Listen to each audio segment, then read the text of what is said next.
Unidade 3, regime de caixa de competência, descrever o processo de ajuste e o encerramento do exercício social é o objetivo. E os temas são depreciação, receitas antecipadas, despesas a pagar e receitas a receber. Bom, então, lembrando de que os ajustes são despesas antecipadas, receitas antecipadas, despesas a pagar e receitas a receber. E já vimos anteriormente parte das despesas antecipadas, faltando ainda depreciação e os demais ajustes. Então, vamos adiante. O tratamento contábil é um pouco diferente das demais despesas antecipadas em razão da relevância da depreciação. Vamos ver como funciona a depreciação. Siga adiante. Para nosso exemplo aqui, primeiramente vamos considerar que houve a compra de um computador que foi adquirido por R$ 3.100.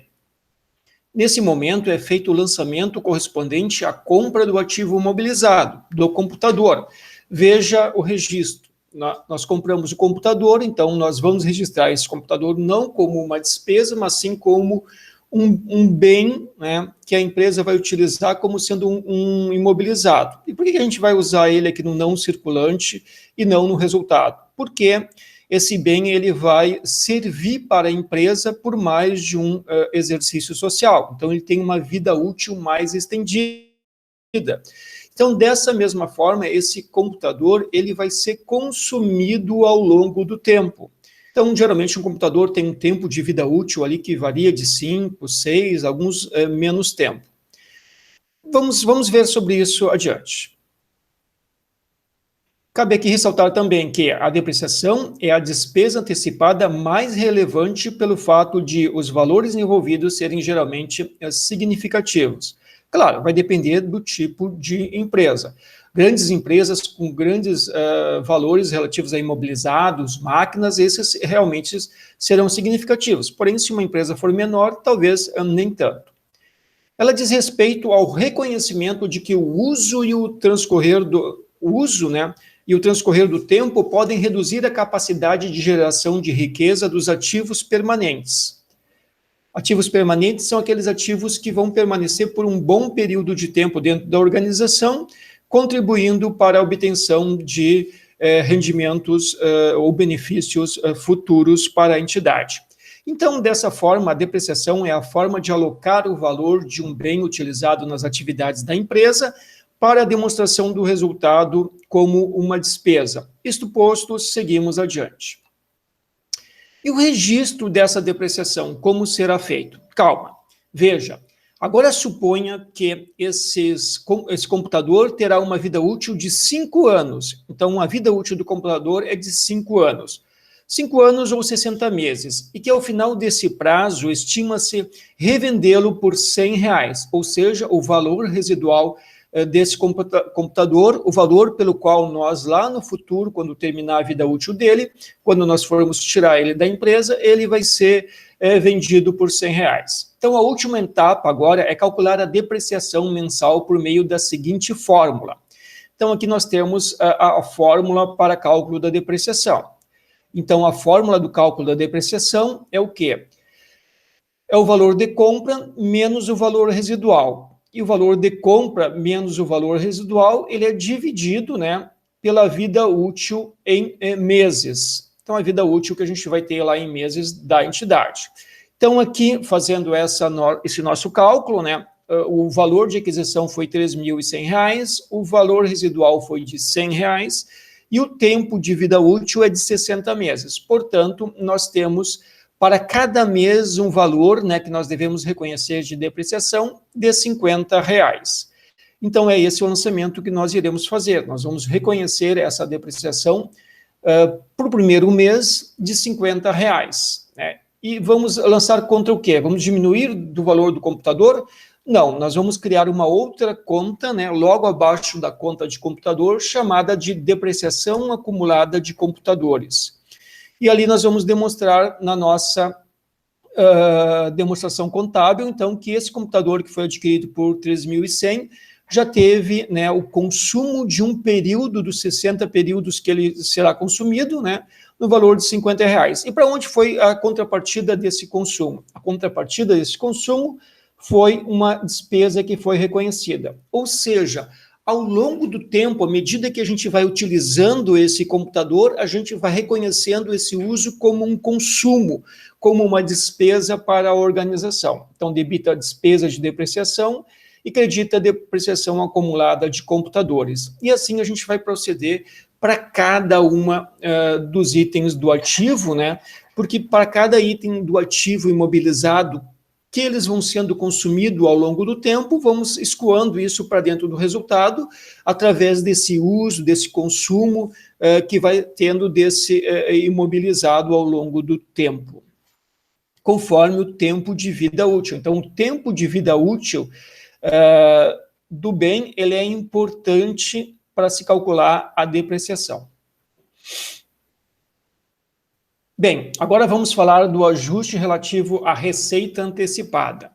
Então, como vemos, as receitas antecipadas acontecem quando a entidade recebe antes de prestar o serviço ou vender um produto. Existem várias situações práticas da entidade que possuem esse tipo de lançamento, como é o caso da companhia aérea ou de uma empresa jornalística. Como exemplo, temos que é comum na empresa aérea o passageiro comprar uma passagem meses antes de sua viagem. Nessa situação, ocorreu uma movimentação no caixa no primeiro momento, e somente algum tempo depois existirá a prestação efetiva daquele serviço. Pois bem, então, no outro exemplo que nós temos, o assinante paga pelo produto antes de recebê-lo. Isso também gera uma receita antecipada para aquela empresa que vendeu essa assinatura aqui, né? Então, nós temos essas duas situações aí que exemplificam o caso das receitas antecipadas. Assim, para exemplificar, então, considere uma empresa jornalística que recebeu R$300 por assinatura num total de 40 assinaturas para a entrega de jornais nos próximos 6 meses. No instante em que ela recebeu o recurso, é realizado o seguinte lançamento. Então, nós vamos debitar o caixa pelos valores recebidos, né, que serão as 40 assinaturas a R$300, deu um total de R$12.000, então é o valor que nós recebemos no nosso caixa, mas e a contrapartida disso? É receita? Não, porque, enfim, não foi prestado ainda o serviço, ou seja, nós não entregamos os jornais ainda, os jornais serão entregues ao longo do tempo, né? Então, tem um tempo para a realização dessas receitas. Então, nesse primeiro momento em que não houve ainda a realização da receita, ou seja, nós não prestamos o serviço, ou a empresa jornalística não prestou o serviço, não fez o jornal, não mandou o jornal para a casa dos assinantes, então, nesse momento, nós apenas vamos reconhecer o dinheiro no caixa, vamos aumentar o caixa da empresa e vamos reconhecer, então, uma obrigação nossa de prestar esse serviço no futuro. Então, nós vamos reconhecer uma receita antecipada dessa assinatura desse jornal. Então, essa é a primeira situação que vai ocorrer. Então, a partir desse momento, a empresa passa a ter uma obrigação para com seus assinantes de entregar o jornal durante o semestre. Dessa forma, nesse caso, a receita antecipada corresponde a um passivo da empresa e não uma conta de resultado, como podemos ver ali e já foi explicado. E quando a receita aparecerá no resultado? Quando acontecerá efetivamente a receita? Pois bem, veja, a receita somente aparecerá no resultado da empresa quando ocorrer a entrega do jornal. Considere que transcorreu um mês. Nesse momento, a empresa deverá reconhecer a receita e efetuar o seguinte lançamento contábil. O valor de R$2.000 corresponde à entrega de jornal durante um mês, para todos os 40 assinantes, de um total de 6 meses de assinatura, ou um sexto de R$12.000 será reconhecido, então, aqui como a receita da empresa. Então, nós vamos diminuir aquele valor que nós tínhamos de 12.000, né? Nós vamos tirar esse um sexto, que deu R$2.000, que são o reconhecimento de 40 assinaturas nesse primeiro mês, e vamos, então, reconhecer a receita naquele período. Então, nós temos a receita da venda dos jornais e diminuindo aquela obrigação que nós temos para com as assinaturas desses jornais ao longo dos 6 meses. Então, isso afetou o resultado, né? Então, aquela situação que nós tínhamos de prejuízo já mudou para sendo uma situação de resultado positivo, né? Aumentou o lado do passivo, né? A nossa situação ali está equilibrada e nós realizamos a nossa receita e também a apropriação da nossa receita antecipada.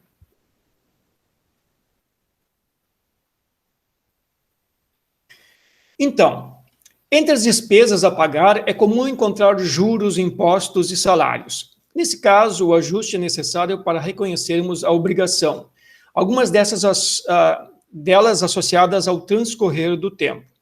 O lançamento típico de despesa a pagar é feito por meio do crédito de um passivo e o débito de uma conta que afeta o resultado. Então, é o reconhecimento do passivo e o reconhecimento da despesa quando efetivamente incorre a despesa, sem que efetivamente ocorra o desembolso do dinheiro naquele momento.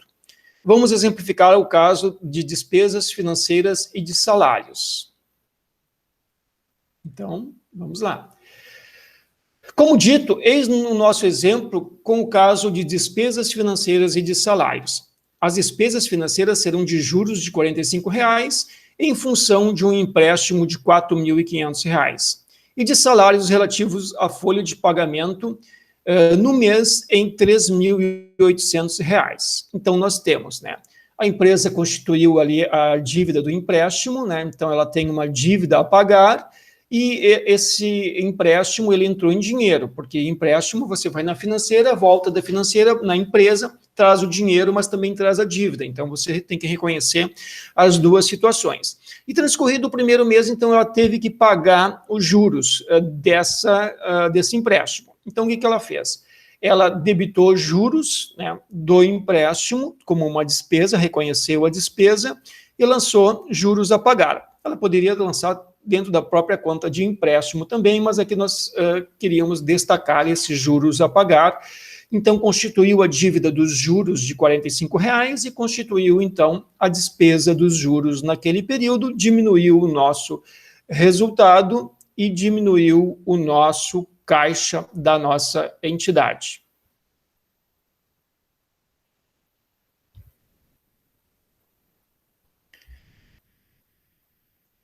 Isso aconteceu para os juros e também aconteceu aqui para os nossos salários, né? Ou seja, os nossos salários aconteceu a mesma coisa. A empresa contratou empregados e contratando empregados, o que a empresa fez? Ela, no final do período, ela tem que pagar os salários desses empregados.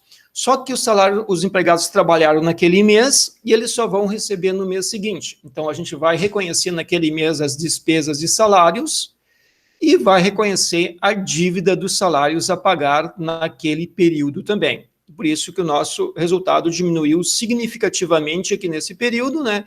E aqui, no caso, diminuiu o passivo e aumentou o passivo, né? Então, a nossa situação econômica financeira ficou ali também equilibrada. Agora temos receitas a receber. Então, ocorre que o ajuste de receita a receber pode ocorrer quando uma entidade fez um contrato de prestação de serviço por um período de tempo que pode ultrapassar um mês. Em tais casos, ao final de cada mês, a entidade poderá verificar quanto de serviço já foi prestado e fazer o lançamento de ajuste. Vejamos então. Pois bem, então, vamos considerar uma empresa que fez um contrato de prestação de serviço para um terceiro no valor de 25 mil, que somente será pago após a conclusão total dos serviços. No momento da assinatura, não é feito nenhum lançamento, mas, ao final do primeiro mês, a empresa verificou que 30% do serviço já tinha sido prestado. Então, é necessário fazer um ajuste da seguinte maneira. Veja, aqui nós temos que a nossa contratação, né, o valor de terceiro contratado foi de R$ 25 mil, que somente será pago após a conclusão total do serviço. Então, nós não recebemos isso antecipadamente, ele só vai ser recebido lá no final. Porém, a gente já prestou, a gente já incorreu naquela receita efetivamente, a gente tem que faturar, a gente tem que emitir a nota fiscal daquela receita. E aí a gente verificou que naquela receita nós fizemos uma parte daquela receita. E aquela parte daquela receita que foi feito, nós verificamos que é um total de 7.500, ou seja, 30% do valor total de 25 mil que nós teremos que realizar. Bom, como nós já realizamos isso, nós temos que reconhecer aquela receita. Então, nós vamos lançar receitas de serviços e vamos lançar conta clientes, né? O valor que nós temos a receber daquela receita. Bom, se nós efetivamente reconhecemos uma receita, também nós temos que reconhecer o custo daquela receita. Então, a gente verifica que os custos que foram incorridos naquele período em relação àquela receita foi de R$ 5.250. Reconhecemos o custo, mas como nós não pagamos ainda, nós vamos reconhecer também a dívida lá no passivo. E isso vai alterar também o nosso resultado do exercício, consequentemente vai alterar a nossa situação econômica e financeira da empresa. Mas a gente tem a visão, naquele mês em que essas situações ocorreram, qual é a situação econômica e financeira da nossa entidade. Bom, agora já sabemos sobre depreciação, receitas antecipadas, despesas a pagar e receitas a receber. Então, agora vamos adiante nos nossos estudos. Bons estudos. Fiquem com as nossas referências bibliográficas. Obrigado e até a próxima.